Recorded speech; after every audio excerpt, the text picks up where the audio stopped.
मैं साक्षी आपको साक्षी मैथ पे स्वागत करती हूँ। पिछले क्लास में हमने आपको क्लास 9 का एक्सरसाइज 11 जो था उसका पूरा इंट्रोडक्शन ख़त्म कर दिया था, साथ साथ जो प्रमेय थे उपप्रमेय थे वो भी करवा दिया था। ठीक है, तो इस क्लास में मैं जो करवाऊंगी एक्सरसाइज 11.1 का क्वेश्चन, तो उससे क्वेश्चन करवाने से पहले हम यहाँ पे कुछ फार्मूला को देखेंगे। ठीक है, तो वीडियो को स्किप मत कीजिएगा, अंत तक जरूर देखिएगा और जो नए हैं इस चैनल को सब्सक्राइब भी करिएगा। तो चलिए भाई देखते हैं आपके कुछ फार्मूला की मैंने बात की। हाँ, तो फार्मूला भी देखते जो कि आपने इस प्रमेय और उपप्रमेय वाले क्लास में भी देखा था, बनाया भी था। उसी फार्मूला की बात अभी हम एक छोटा सा झलक देख लेते। ठीक है, तो देखिएगा, पहली बात हम शुरू कहाँ से किए थे? तो शुरू हमने किया था समलंब चतुर्भुज से। समलंब चतुर्भुज, तो समलंब चतुर्भुज का भाई क्षेत्रफल का फॉर्मूला क्या होता है? तो क्षेत्रफल का, समलंब चतुर्भुज का क्षेत्रफल हाफ इंटू समानांतर भुजाओं का योग, समानांतर भुजाओं का योग इंटू उनके बीच की दूरी मतलब हाइट। उसके पश्चात आए थे समानांतर चतुर्भुज, समानांतर समलंब चतुर्भुज, समानांतर चतुर्भुज का क्षेत्रफल। अब समानांतर चतुर्भुज का क्या होगा भाई? चतुर्भुज जैसे ही आ गया, आधार गुने ऊंचाई, आधार गुने ऊंचाई कह सकते हैं, ऊंचाई। ठीक है, उसके बाद देखिएगा, तो आधार गुनी ऊंचाई हो गया, समानांतर चतुर्भुज हो गया। उसके बाद चलते हैं समचतुर्भुज पे। समचतुर्भुज का क्षेत्रफल, यहाँ पे देखिएगा ये समचतुर्भुज तो है, चतुर्भुज समचतुर्भुज कहने का मतलब जिसकी चारों भुजा बराबर हो और उसके विकर्ण एक दूसरे पर लंब डालते हैं। तो यहाँ पे देखिएगा ये चतुर्भुज है, तो हम ये भी कह सकते हैं कि अगर मुझे आधार दिया हुआ सीधा हाइट दे दे तो आधार गुने ऊंचाई भी हो सकता है, बेस गुना हाइट। अगर हम या फिर बात करते, ये तो लंब खुद ही है भाई। अगर हम इस त्रिभुज की बात करें, मान लीजिए एक बड़ा सा मैं पिक्चर बनाती हूँ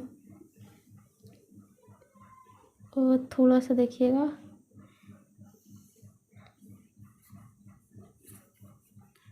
कुछ ज़्यादा बड़ा हो गया या अब देखिएगा, ये ए बी सी डी इसके विकर्ण एक दूसरे पे लंब डालते हैं। तो यहाँ पे देखिएगा भाई, अगर हम बात करते हैं यहाँ पे मान लीजिए ओ, ठीक है, अगर हम बात करते हैं त्रिभुज ए बी सी के क्षेत्रफल का, क्या हो जाएगा? हाफ इंटू आधार तो ए C into height O B.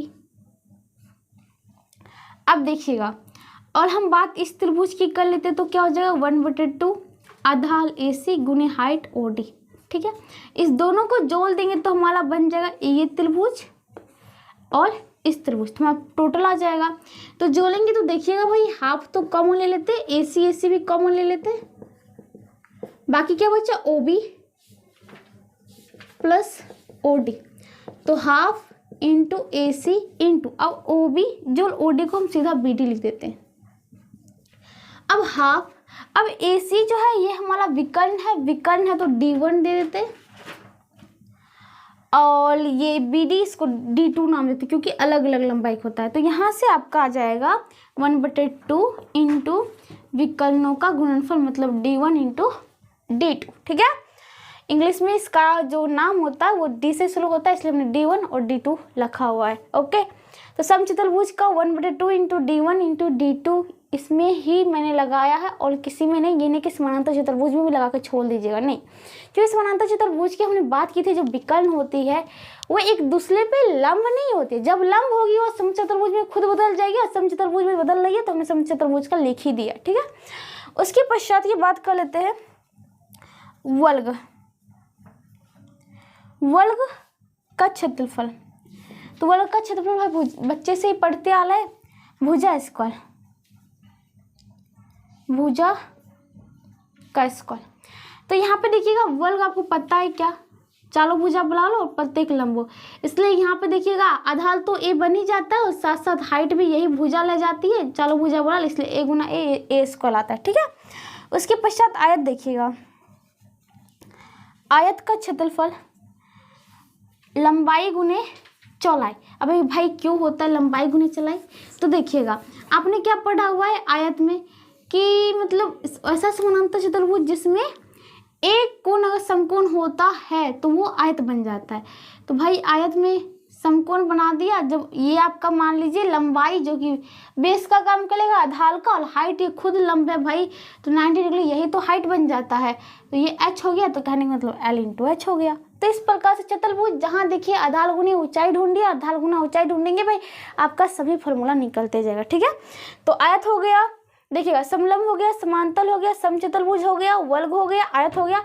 और सबसे पहले की बात कर लेते तीन भुजा की जो मैंने छोड़ दी, उसका भी देख लीजिए, त्रिभुज की, त्रिभुज का क्षेत्रफल, तो ये क्या हो जाएगा भाई, हाफ आधार मतलब बी गुने हाइट, आधार गुने ऊंचाई। ठीक है, और ये हाफ हो गया है, जैसे देखिएगा एक चतुर्भुज ही लेती हूँ, चतुर्भुज में ये त्रिभुज बना दिया, तो भाई चतुर्भुज का जो होता है आपका b गुने ये h हो गया, तो b इंटू एच होता है, बस इसका आधा कर दीजिए।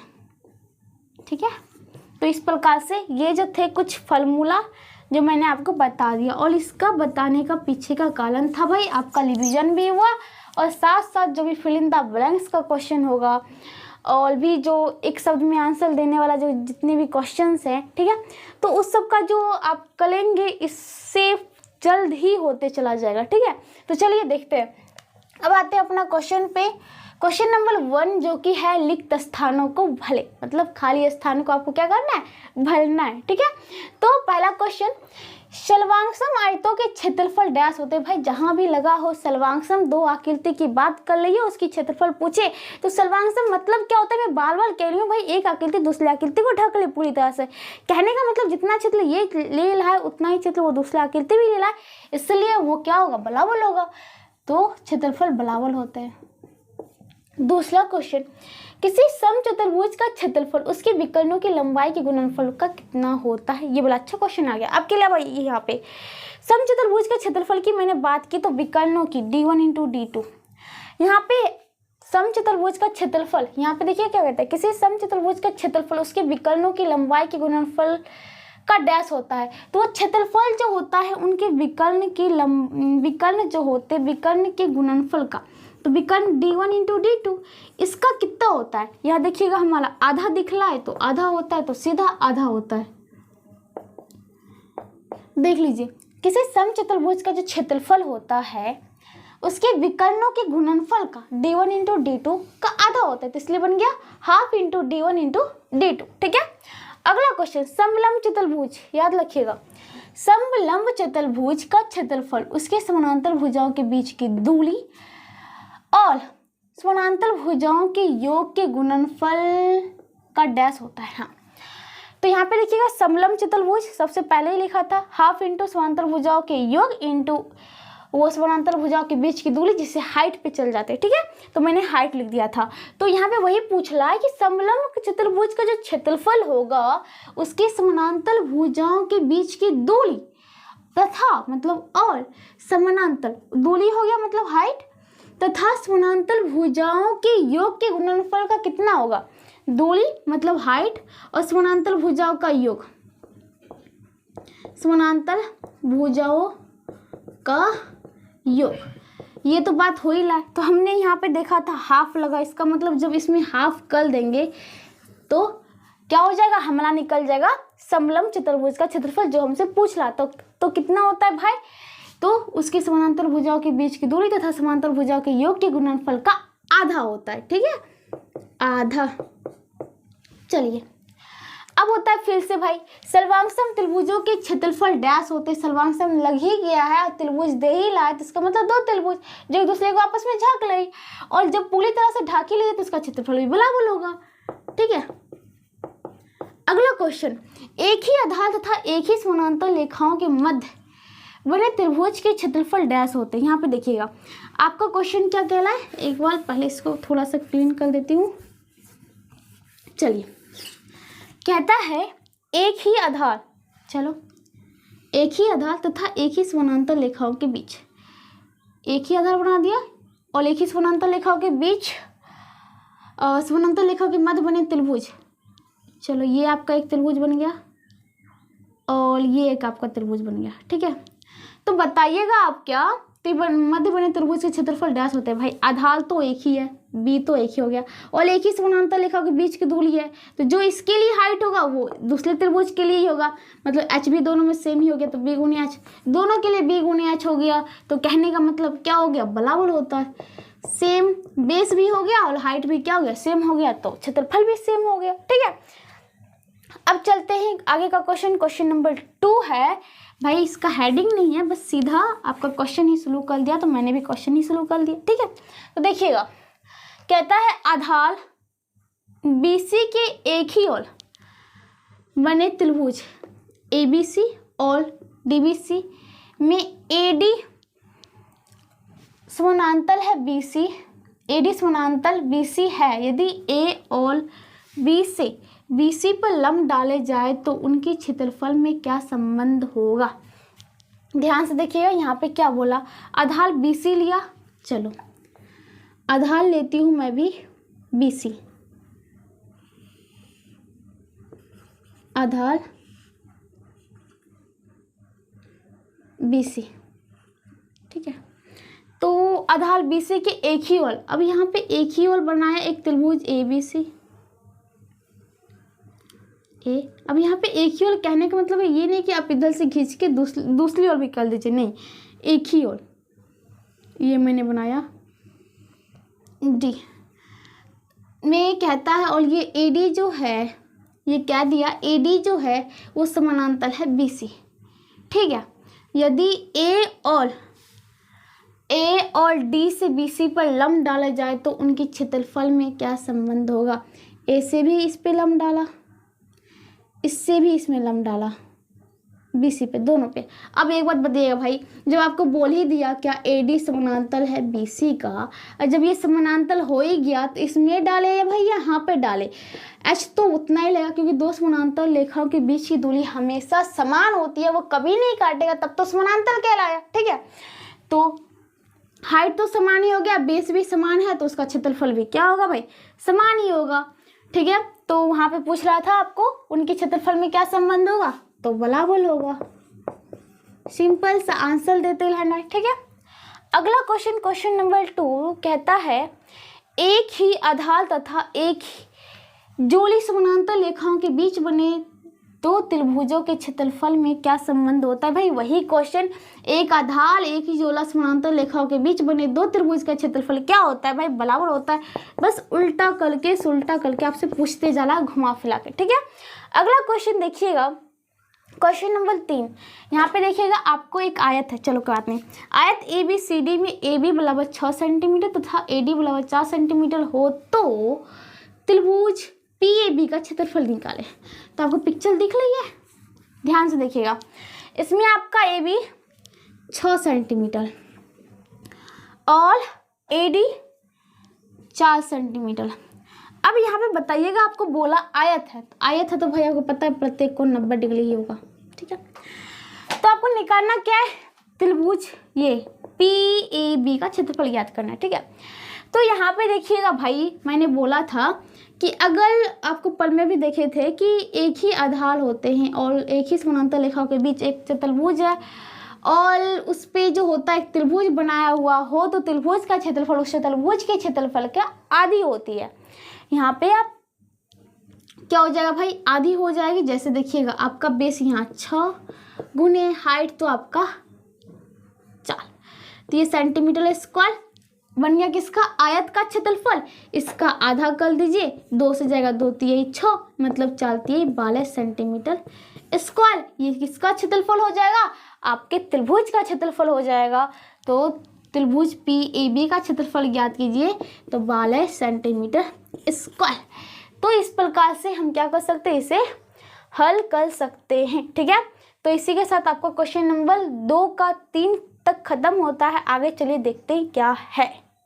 अब देखिए जो आपका अगला क्वेश्चन है, क्वेश्चन नंबर 2 का ही 4 नंबर। ठीक है, समानांतर चतुर्भुज के विकर्ण उसे 4 त्रिभुजों में विभक्त करते हैं, तो उन त्रिभुजों के क्षेत्रफल में क्या संबंध होंगे। तो भाई यहाँ पे देखिएगा, अभी थोड़ा सा समझ लीजिए, आगे हम उसे प्रोसेस फिर से क्वेश्चन आएगा प्रूफ करने में तो उसे बताऊंगी, और मैंने पहले भी पढ़ने में बता चुकी हूँ। ठीक है, तो यहाँ पे देखिएगा समानांतर चतुर्भुज, तो पहली बात एक ड्रॉ कर लेते हैं। ये आपका समानांतर चतुर्भुज हो गया।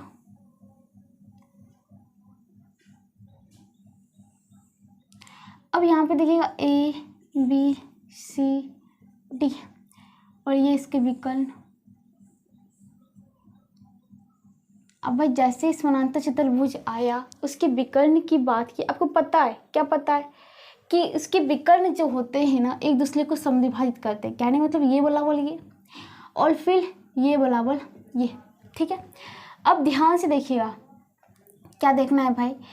अब हम बात कर लेते हैं कि त्रिभुज, यहाँ पे मान लो ओ में काटा तो त्रिभुज, अब बात क्या कर लेते हैं, त्रिभुज ए ओ बी, एरिया जो होगा त्रिभुज ए ओ बी का बराबर होगा एरिया त्रिभुज किसका, ए ओ डी का। कैसे हुआ भाई, क्योंकि ये आधार बराबर है और ये मैंने इसके समानांतर खींच दिया, तो हाइट तो दोनों के लिए बराबर ही हो जाएगी। ये लंब डाल दिया मान लो, तो हाइट तो बराबर ही हो गया दोनों के लिए, तो ये बराबर ये हो गया। फिर इसमें आ जाते हैं तो इसका क्षेत्रफल, ये बराबर ये है आधार, तो इसका क्षेत्रफल बराबर इसका क्षेत्रफल। कहने का मतलब एरिया जो हो जाएगा त्रिभुज ए ओ डी का, ए ओ डी का ये बराबर हो जाएगा एरिया त्रिभुज किसका, सी ओ डी का, सी ओ डी का। इसी प्रकार फिर अब इसमें आते हैं भाई, फिर किसमें इसमें आते हैं तो यहाँ पे देखिएगा जो आपका बात कर लेते हैं, ये हो जाएगा ये बराबर ये है, तो फिर से ये क्षेत्रफल बराबर ये क्षेत्रफल। कहने का मतलब एरिया जो हो जाएगा आपका त्रिभुज सी ओ डी का ये बराबर होगा एरिया त्रिभुज किसका, बी ओ सी का। तो ये फर्स्ट, ये सेकंड और ये थर्ड, तीनों से देखिएगा ए ओ बी बराबर ए ओ डी बराबर सी ओ डी। तो कहने मतलब ये बराबर ये और यहाँ पे ये चार लोग क्या हो गए, तो इसलिए एरिया जो होगा त्रिभुज ए ओ बी बराबर ए ओ डी, एरिया त्रिभुज ए ओ डी फिर बराबर होगा एरिया त्रिभुज सी ओ डी फिर बराबर होगा एरिया ऑफ त्रिभुज सी ओ डी हो गया, ये बराबर होगा बी ओ सी। तो कहने का मतलब वो जो बांटेगी चारों उनके उन त्रिभुजों के क्षेत्रफल में क्या संबंध होगा, तो चारों त्रिभुज आपस में क्या होंगे, क्षेत्रफल में बराबर होंगे। ठीक है, इस प्रकार देखिएगा आपका क्वेश्चन नंबर 4 खत्म होता है। अगला है 5, तो आप यहाँ पे बराबर भी लिख सकते हैं एक बार में बराबर, क्योंकि शॉर्ट आंसर में ही चल रहा है कि उन त्रिभुजों के क्षेत्रफल आपस में बराबर होंगे। बस ये लिख दीजिएगा जरूर कि उनके जो होते हैं विकर्ण एक दूसरे को समद्विभाजित करते जिस कारण से ये बराबर हो गए। ठीक है, अगला देखिएगा क्वेश्चन नंबर 5, त्रिभुज ए बी सी में रेखाखंड ए डी जो है एक माध्यिका है, तो त्रिभुज ए बी डी तथा एरिया जो होगा त्रिभुज ए बी डी तथा एरिया त्रिभुज ए डी सी में क्या संबंध है। तो यहाँ पे देखिएगा एक त्रिभुज ए बी सी, ए डी एक माध्यिका, तो ए बी डी, ठीक है, ए बी डी इसका एरिया और ए डी सी इसका एरिया में क्या संबंध होगा। अब यहाँ पे देखिए ये एक माध्यिका है, अगर हम यहाँ से एक लंब खींचे, ये ए एम लंब है किस पर, बी सी पर। तो बात कर लेते हैं इसके लिए भी, तो एरिया जो होगा त्रिभुज ए बी डी का क्या हो जाएगा, हाफ, आधार कितना है भाई बी डी और इनटू हाइट क्या हो जाएगा आपका ए एम। फिर एरिया जो बात कर लेते हैं त्रिभुज ए डी सी का हाफ इंटू ये हो जाएगा D C into A M. अब यहाँ पे देखिएगा हाफ इंटू ये माध्यिका है जब, तो डी सी बराबर बी डी, तो हम डी सी की जगह बी डी गुणे एम, तो तो यहाँ पे सेकंड हो गया, ये फर्स्ट हो गया। फर्स्ट और सेकंड से देखिएगा तो एरिया जो हो जाएगा त्रिभुज ए बी डी, ये बराबर होगा एरिया जो होगा त्रिभुज ए डी सी के। तो इस प्रकार से ये क्या हो गए भाई, इन दोनों के क्षेत्रफल में आपस में बराबर होंगे। इसी के साथ आपको क्वेश्चन नंबर 2 पूरा खत्म होता है। आगे देखते हैं क्वेश्चन नंबर 3। कहता है समांतर चतुर्भुज ए बी सी डी का क्षेत्रफल 40 वर्ग सेंटीमीटर या फिर सेंटीमीटर स्क्वायर है। ए बी में कोई बिंदु पी लेकर बनाए गए त्रिभुज पी सी डी का क्षेत्रफल कितना वर्ग सेंटीमीटर होगा। तो एक समांतर चतुर्भुज पहले बनाते हैं। देखिएगा, ये मैंने आपके लिए बना दिया एक समांतर चतुर्भुज A B C D. A B पर कोई बिंदु पी लिया, चलो कोई बिंदु भी ले लो पी, बना त्रिभुज पी सी डी। पी देखिएगा पी सी डी, ठीक है। तो क्या कहला है भाई, देखिएगा पी सी डी, तो पी सी डी का क्षेत्रफल कितना सेंटीमीटर होगा भाई। यहाँ पे देखिएगा आपको समांतर चतुर्भुज का क्षेत्रफल दे रखा है 40 सेंटीमीटर, तो कोई बात नहीं। तो त्रिभुज पी सी डी का क्षेत्रफल क्या हो जाएगा भाई, तो एक ही आधार पे है और एक ही समानांतर रेखाओं के बीच क्या क्या है आपका, एक तो समानांतर चतुर्भुज एक त्रिभुज है। तो हमने क्या पढ़ा था प्रमेय में, एक ही आधार और एक ही समानांतर रेखाओं के बीच अगर एक चतुर्भुज और एक त्रिभुज है तो त्रिभुज का क्षेत्रफल उनके जो चतुर्भुज होता है उसके क्षेत्रफल का क्या होता है भाई, आधा होता है। तो कहने का मतलब 1/2 into area of parallelogram A B C D. तो कहने का मतलब 1/2 एरिया कितने है आपका दिया हुआ 40 सेंटीमीटर स्क्वायर। 2 से दूंगा तो 20 सेंटीमीटर स्क्वायर, या फिर आप लिख सकते हैं 20 वर्ग सेंटीमीटर, कोई दिक्कत नहीं है।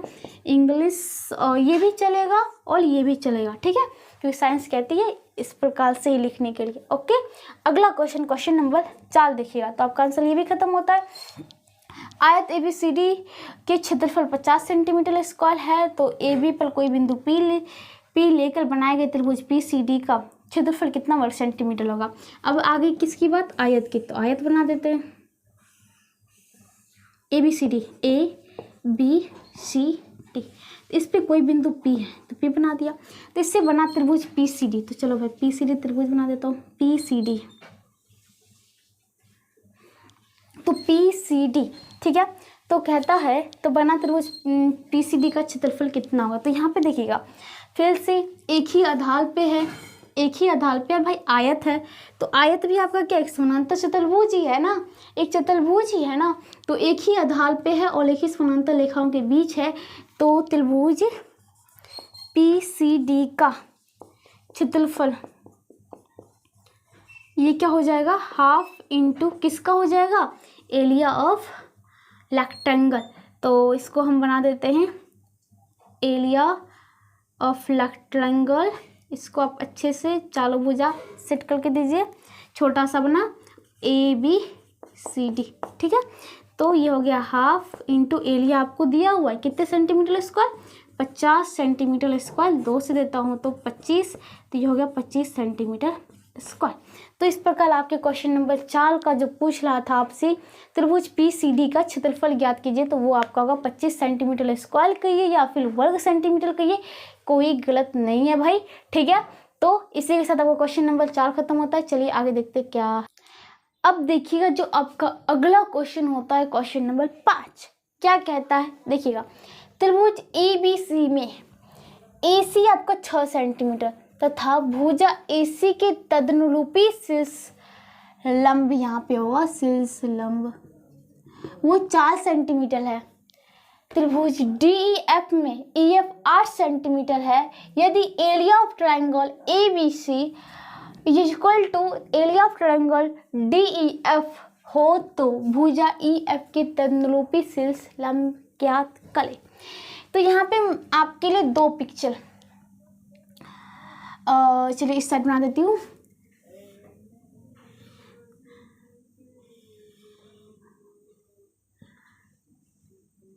बात कर लेते हैं A B C। इधर देखिएगा भी आपके लिए एक और त्रिभुज, बात कर लेते हैं D E F। है, ठीक है। तो इसमें देखिएगा AC आपका 6 सेंटीमीटर और AC के तंत्रों जो शीर्षलंब खींचा गया है, इसी पे संगत शीर्षलंब जो डाला गया है वो आपका मैं यहाँ पे डाल देती हूँ, जो कि आपका BM ये शीर्षलंब है और ये आपका 4 सेंटीमीटर। उसके पश्चात DEF में आइए तो EF आपका 8 सेंटीमीटर है। तो बात क्या होती है, अब कहता है और एरिया जो है इसका और इसका दोनों का इक्वल है, तो भुजा EF के तंत्रूपी शीर्षलंब याद कर लिए। चलिए यहाँ पे बात कर लेते हैं। आपको जो ज्ञात करना है, ये जो शीर्षलंब मान लीजिए DN आपको ज्ञात करना है, ठीक है। तो यहाँ पे देखिएगा बात कर लेते हैं क्या, एरिया ऑफ ट्रायंगल ABC क्या हो जाएगा, हाफ इंटू भुजा आधार कितना है 6 सेंटीमीटर इंटू हाइट कितना है 4 सेंटीमीटर। ओके, चलिए अगर बात करते हैं 2 से काट दे, 2 दूनी 4, 6 दूनी 12 centimetre square. Area of triangle DEF की बात कर ले तो कितना हो जाएगा, हाफ इंटू 8 सेंटीमीटर गुने मतलब कि हाइट कितना हो जाएगा DN, जो कि दिया नहीं है। 2 से 2 चौक 8 कहने का मतलब 4 इसको ऐसे कर दीजिए 4 सेंटीमीटर इंटू DN। प्रश्न के अनुसार देखिएगा, प्रश्न के अनुसार देखिएगा भाई, प्रश्न के अनुसार आपको बोला है कि एरिया ऑफ ट्रायंगल जो है ABC ये बराबर है एरिया ऑफ ट्रायंगल DEF का। ये बड़ा से थोड़ा कर देती हूँ, DEF का। तो कहने का मतलब इसलिए आपका ये जो गया 12 centimetre square is equal to 4 centimetre into DN। Centimetre से 1 सेंटीमीटर गया, चालती है बाल है, तो कहने का मतलब DN बराबर 3 सेंटीमीटर। तो कहने का मतलब आपका जो तंत्रूपी EF के संगत शीर्षलंब भी दे सकते, संगत शीर्षलंब की लंबाई कितने भाई 3 सेंटीमीटर है। आपका लघु उत्तर है, इसलिए मैंने प्रोसेस वाइज बनाया, ठीक है। तो इसी के साथ वो क्वेश्चन नंबर 5 खत्म होता है। चलिए अगला क्वेश्चन नंबर 6। ABCD एक समलंब चतुर्भुज है भाई। जब समलंब आया तो समलंब का आकार भी देख लीजिए। चलिए ये हो गया ABCD एक समलंब चतुर्भुज, ठीक है, जिसमें AB समानांतर है CD। AB बराबर 10 सेंटीमीटर, CD बराबर 7 सेंटीमीटर। तो आप क्या करिए भाई, नाम को उलट पुलट कर दीजिए। चलिए क्योंकि AB बड़ा है CD छोटा है, इसलिए मैं उलट पुलट कर रही हूँ, ठीक है। ABCD तो देखिए CD 7 सेंटीमीटर, AB 10 सेंटीमीटर। नहीं तो आप पूरा पढ़ लीजिए सेंटेंस, तब बनेगा। ऐसा तो मैंने बोर्ड था इसलिए मैंने ऐसा किया। तथा समलंब का क्षेत्रफल आपको 102 सेंटीमीटर स्क्वायर दे रखा है, देख लीजिए। तो समलंब की ऊंचाई ज्ञात कीजिए, तो आपको पूछ रहा है हाइट, ठीक है। तो यहाँ पे देखिएगा, मान लीजिए ये मैंने यहाँ से इससे लंब खींच दिया और ये मैंने DN बना दिया, DN। तो हाइट या फिर H को भी लेके चल सकते, ठीक है। तो देखिएगा बात कर लेते हैं समलंब का क्षेत्रफल। तो पहली बात, समलंब का क्षेत्रफल क्या होता है, हाफ इंटू समानांतर भुजाओं का योग, समानांतर भुजाओं का योग इंटू ऊंचाई। तो कहने का मतलब यहाँ पे बात कर लेते हैं, तो हाफ इंटू समानांतर भुजा आपका हो गया AB plus CD into height H। चलिए प्रश्नानुसार भी लिख सकते हैं आप, इसे कोई दिक्कत नहीं होगा, संधि करके बन जाएगा प्रश्नानुसार।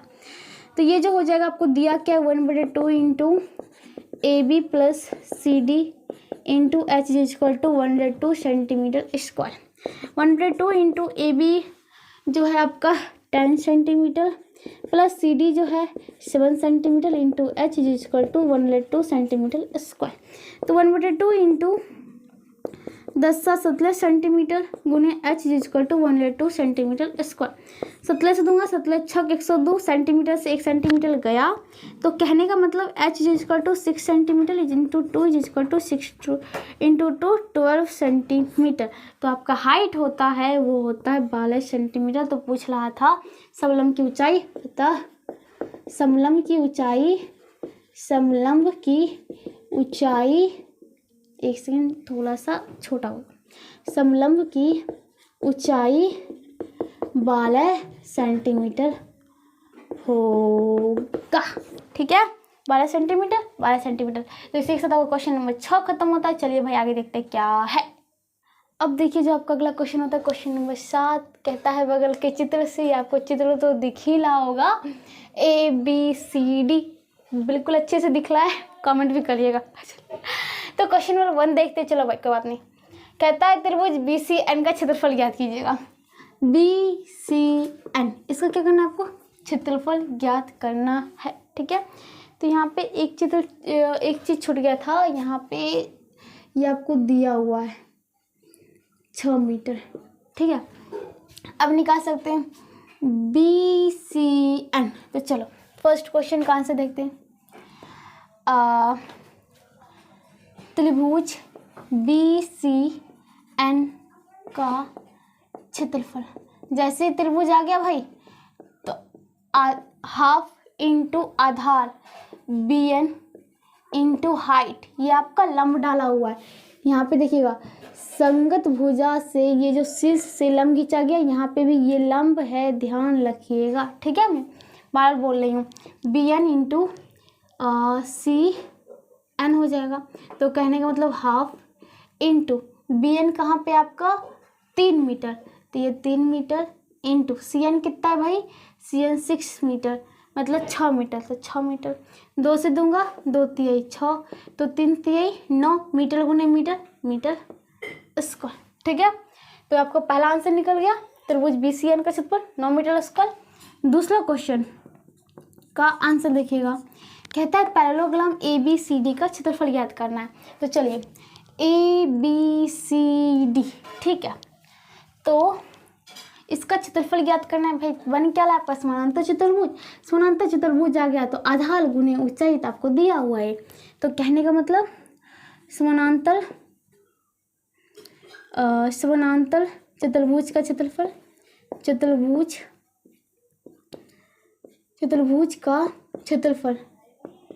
समानांतर चतुर्भुज का क्षेत्रफल क्या हो जाएगा भाई? आधार गुने ऊंचाई। इसलिए बात कर लेते आपका पैरेललोग्राम यहाँ पे जो दिया हुआ है ABCD का क्षेत्रफल, आधार आपका दिया हुआ है, देखिएगा DC इंटू हाइट बात कर लेते हैं CN, ये इक्वल टू DC 20 मीटर गुने CN 6 मीटर। और हाँ, इसको इंग्लिश हिंदी में कंपेयर मत कीजिए कि भाई ये गलत हो सकता है, नहीं। साइंस में कहा गया है कि आप इंग्लिश में लिखिए छोटा m मीटर के लिए, किलोमीटर के लिए छोटा k m दीजिए। ठीक है, तो इस प्रकार हिंदी में भी चलता है, मानना मतलब कि हम लोग हिंदी किताब में तो देखते हैं हिंदी में ज़्यादातर रहती है, बट इंग्लिश में भी लिखा है तो गलत नहीं है, ध्यान रखिएगा। ठीक है, मैं बार क्योंकि इंग्लिश का ही लिखना सुविधा होता है इसलिए मैं बार इंग्लिश ही लिख देती हूँ। तो 20 गुना 6, तो कहने का मतलब 120 मीटर गुने मीटर स्क्वायर। ठीक है, तो ये था आपका क्वेश्चन नंबर 2 का आंसर। अगला क्वेश्चन नंबर 3 का देखिएगा भाई, इसी का पार्ट चल रहा है, पार्ट पूजा समलंब ANCD। तो ध्यान से देखिएगा, A जाना है, N जाना है, C जाना है, D जाना है। तो आपको समलंब चतुर्भुज तो दिख ही रहा होगा, क्योंकि समानांतर चतुर्भुज है तो ये समानांतर ये हो गया और साथ साथ ये समानांतर ये हो सकता था, लेकिन ये बीच में ही खींचा गया है। ठीक है, तो समलंब चतुर्भुज ANCD का क्षेत्रफल, तो देखिएगा समलंब ANCD का क्षेत्रफल ये क्या हो जाएगा? जब समलंब आ ही गया तो आपको जानना चाहिए इसका सूत्र, 1/2 गुने समानांतर भुजाओं का योग। तो समानांतर भुजा कौन कौन सा है? CD प्लस वहाँ पे AN, इंटू हाइट, तो कहने का मतलब आपका हो गया CN, तो 1/2 इंटू, अब देखिएगा CD प्लस AN, तो 20 मीटर प्लस AN कितना हो जाएगा, तो ध्यान से देखिएगा, जब ये आपको छोटा सा पार्ट दे रखा है, समानांतर चतुर्भुज है तो इसकी सम्मुख भुजा बराबर होती है, ये टोटल 20 मीटर, लेकिन ये आपको यहाँ तक दिया हुआ है 3 मीटर, तो बाकी बच्चे ये यहाँ से लेके यहाँ तक 17 मीटर, तो कहने का मतलब आपका AN 17 metre into CN 6 metre half into, अब 20 जो 17 करेंगे तो 20 10 30 7 37 मीटर इंटू 6 मीटर, 2 से 2 3 6 7 21 की बाकी बचा 2 3 3 9 2 11 इतने मीटर गुने मीटर मीटर स्क्वायर। तो आपका क्वेश्चन नंबर 3 समलंब ANCD का क्षेत्रफल 111 मतलब 111 जो है मीटर स्क्वायर होगा। ठीक है, तो इस प्रकार क्वेश्चन नंबर 3 खत्म होता है। अब क्वेश्चन नंबर 4 देखते हैं। तो क्वेश्चन नंबर 4 कहता है, ध्यान से देखिएगा, AN आयत ANCN का क्षेत्रफल, क्योंकि ये भी 90 डिग्री, यहाँ पे भी 90 डिग्री, फिर ये समांतर है तो ये भी 90 डिग्री और ये भी 90 डिग्री। ठीक है, तो यहाँ पे इसका क्षेत्रफल कहलाए, तो ध्यान से देखिएगा भाई। अब बात करते हैं हम AN, जब ये आयत बोल ही दिया ANCN, तो आयत की सम्मुख भुजा क्या होती है भाई, लंबाई समान होती है, तो कहने का मतलब यहाँ से लेके यहाँ तक ये भी 17 मीटर, ये 6 है तो ये भी 6 मीटर, तो कहने का मतलब आयत ANCM का क्षेत्रफल क्या हो जाएगा भाई, आधार कितने हैं MC गुने हाइट कितने हैं CN, ये भी दे सकते, ये भी दे सकते, कुछ भी दीजिए, कोई दिक्कत नहीं है। आधार में ये दोनों में से कोई भी दीजिए, और बात कर लेते हैं ऊंचाई में से ये दोनों में से कोई भी दीजिए, मतलब एक ही तो है ही 6। आप ये जो नाम लिखे वो कुछ लिख सकते, मैंने ये कहना चाहा। ठीक है, तो MC गुने CN, तो MC 17 मीटर गुने CN 6 मीटर, तो 17 छक 102 मीटर गुने मीटर मीटर स्क्वायर। तो इस प्रकार आपके क्वेश्चन नंबर 7 के बगल के चित्र से जो आपको देख के ये एक ही में 4 क्वेश्चन थे उसको सॉल्व करना था, ये भी अब खत्म होता है। और इसी के साथ आपका जो होता है जो लघुत्तरीय प्रश्न था वो खत्म होता है। ठीक है, तो चलिए देखते आगे क्या है। अब देखिए जो आपका अगला क्वेश्चन होता है, क्वेश्चन नंबर 8 है। कहता है बगल के चित्र में ABCD एक समानांतर चतुर्भुज है यहाँ पे, और EH लंब है DC पर, रेखाखंड CF लंब है बड़ी भुजा AB पर, तथा रेखाखंड BG लंब है भुजा DA पर। यदि AB बराबर 16 सेंटीमीटर, EH बराबर 8 सेंटीमीटर, BG बराबर 10 सेंटीमीटर हो तो AD ज्ञात करें। तो यहाँ पे ध्यान से देखिएगा, मैंने भी ABCD एक समानांतर चतुर्भुज लिया। ठीक है, रेखाखंड EH जो है आपका लंब है CD पर, CF जो है लंब है AB की बड़ी हुई भुजा पे, और BG जो लंब है वो DA पे। यदि आपको AB ये आपकी भुजा यहाँ से लेके यहाँ तक ये आपको 16 सेंटीमीटर दे रखी है, EH ये आपको 8 सेंटीमीटर दे रखी है। ओके, BG 10 सेंटीमीटर दे रखी है। सेमी भी लिख सकते सेंटीमीटर को, या CM भी लिख सकते। ठीक है, तो AD ज्ञात कर ले। AD आपका ये आपको कितना होगा ये आपको ज्ञात करना। ठीक है, तो यहाँ पे देखिएगा, बात कर लेते हैं क्या, समानांतर चतुर्भुज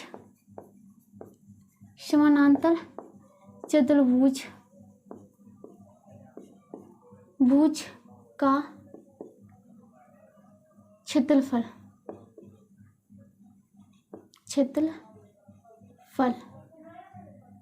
तो समानांतर चतुर्भुज का क्षेत्रफल की बात करते हैं। जब मैं यहाँ पे एक सिचुएशन देती हूँ क्या, जब मैं मान लेती हूँ क्या आधार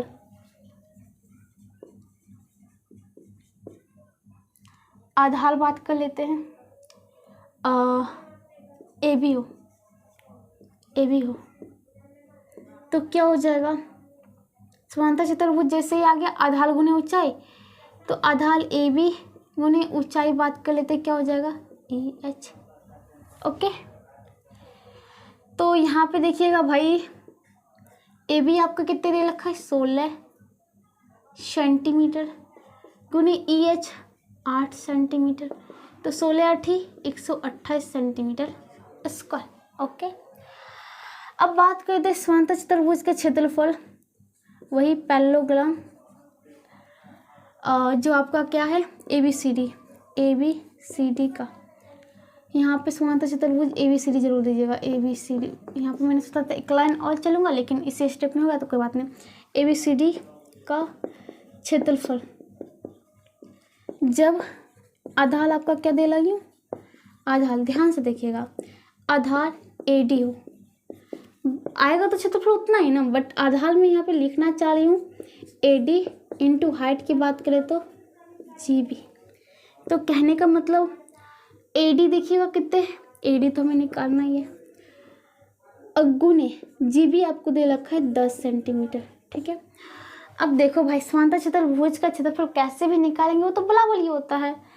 फर्स्ट ये था, ये सेकंड था, दोनों बराबर ही होते हैं। समांतर चतुर्भुज का क्षेत्रफल, समानांतर चतुर्भुज के क्षेत्रफल बराबर होते हैं, बराबर ही होते हैं, चाहे आधार जो भी हो एक समानांतर चतुर्भुज। ठीक है, किधर से भी कले भाई, हमने पढ़ा था ना समांतर चतुर्भुज की कोई भी भुजा उसकी आधार ही मान ली जाती है, उसकी संगत से इसलम की तो उसकी ऊंचाई मान ली जाती है, तो फिर दिक्कत क्या है। तो यहाँ पे बात करते होते हैं चाहे आधार जो भी हो, इसलिए आपकी बात करते 128 centimetre square is equal to A D गुने 10 सेंटीमीटर। तो ए डी बराबर, यहाँ से देखिएगा सेंटीमीटर से ये सेंटीमीटर में खपाक कर देती हूँ, तो ए डी बराबर 128/10 इतना सेंटीमीटर, तो ए डी बराबर 12.8 सेंटीमीटर। तो इसी के साथ जो होता है आपको क्वेश्चन नंबर 8 भी खत्म होता है। ठीक है, तो चलिए आगे देखते हैं क्या है। अब देखिएगा जो आपका अगला क्वेश्चन होता है, क्वेश्चन नंबर 9 कहता है कि समानांतर चतुर्भुज ए बी सी डी में ए बी आपका 10 सेंटीमीटर, ए बी आपका 10 सेंटीमीटर, भुजाओं ए बी और ए डी के संगत शीर्षम क्रमशः 7 सेंटीमीटर और 8 सेंटीमीटर है, तो ए डी क्या करें। देखिएगा ए बी के संगत शीर्षम, चलिए हम आपको ए बी के संगत शीर्षम, इसको मैंने बना दिया आपका ए बी का संगत शीर्षम। ठीक है, ये मान लो एम एन।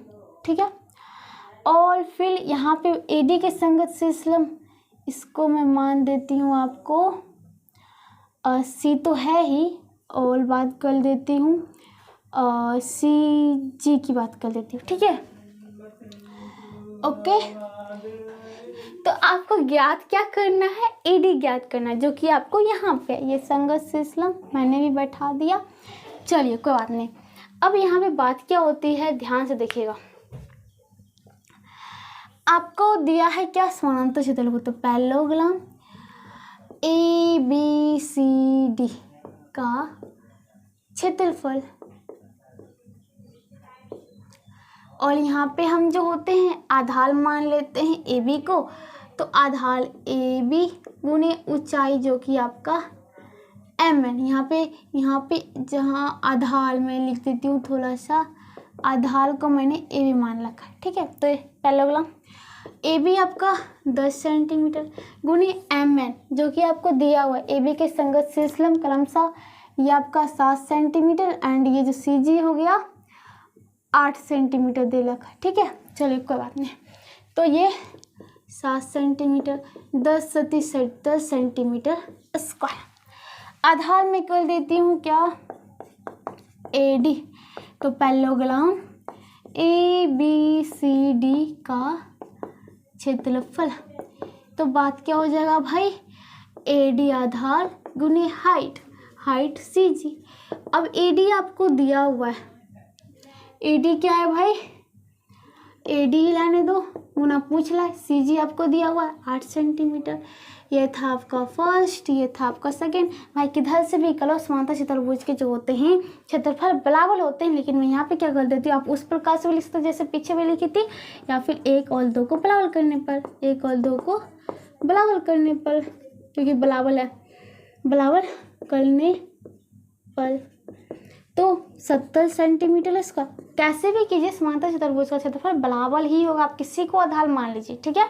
मैं बार बार कह रही हूँ, ये बराबर AD इंटू 8 सेंटीमीटर, सेंटीमीटर से ये गया, AD is equal to 70 centimetre बटे 8 सेंटीमीटर, 2 से 2 चौका 2 से 35, तो AD बराबर 35 सेंटीमीटर बटे 4, तो 4 8 32, देखिएगा 4 8 32, 3 जीरो 4 7 28, 2 जीरो 4 25 20, इतने सेंटीमीटर।